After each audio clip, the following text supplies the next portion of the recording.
and then she's released by ACP. The black community, however, they hear about her case and they are outraged. They decide that enough is enough. They're going to have a boycott.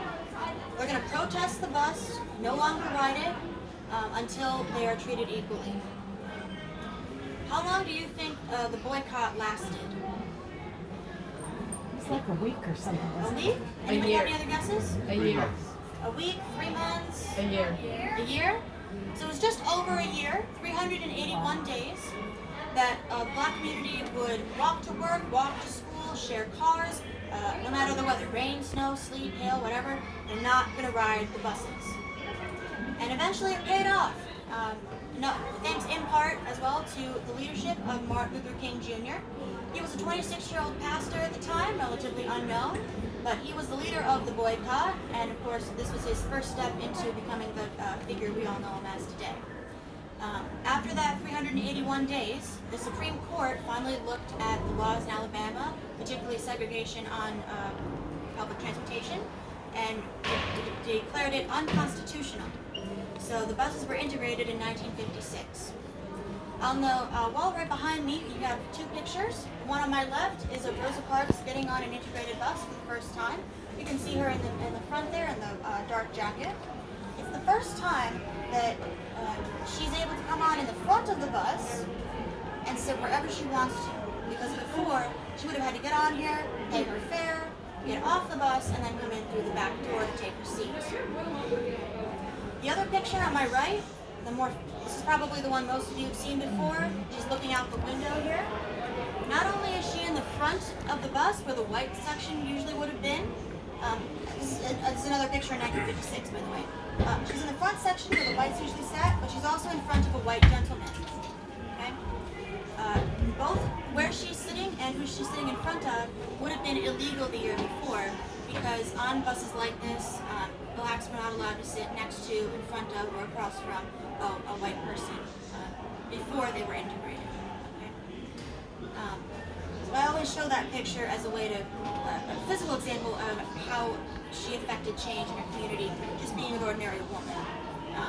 And the act that she did was very, very brave, and for that bravery, she's known today as the mother of the freedom movement. Her actions sparked the entire African American community to come together, to fight for their civil rights, for equal treatment. And that fight has continued from 1955 all the way up until today as well. So here at the Henry Ford, we make a very good effort to preserve the legacy of Rosa Parks and make sure that this bus is kept in good condition and keep the integrity that she fought for very relevant today. Wow. So Thank you. Guys, before I go, would you guys like to hear the story of how we got the bus? Yes. Yes? All right. So it's a little funny at the beginning. So buses like this was discontinued in the 1970s. This particular one ended up in the field of a farmer who used it as a tool shed. Yeah, he had all the seats ripped out, he filled it with a bunch of stuff. It was really dirty, just really poor condition. Thankfully, his daughter was able to see that this bus deserved to be in a museum. So she tracked down the family of the bus company manager from the 50s. His name was Mr. Cummings.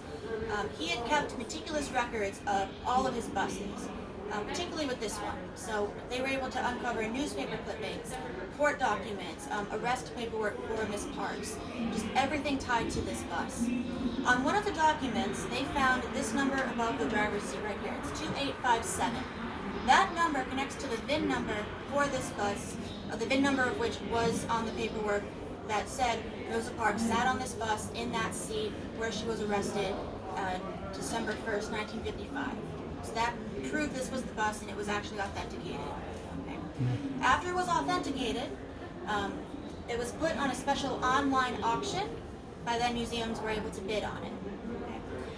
And it came down to three: a museum in Denver, the Smithsonian down in DC, and the Henry Ford. Thankfully, we got the bus. I don't know for how much it was, don't ask. I know it was a lot of money, but I don't know the exact figure. I'll be done. Sorry, how much?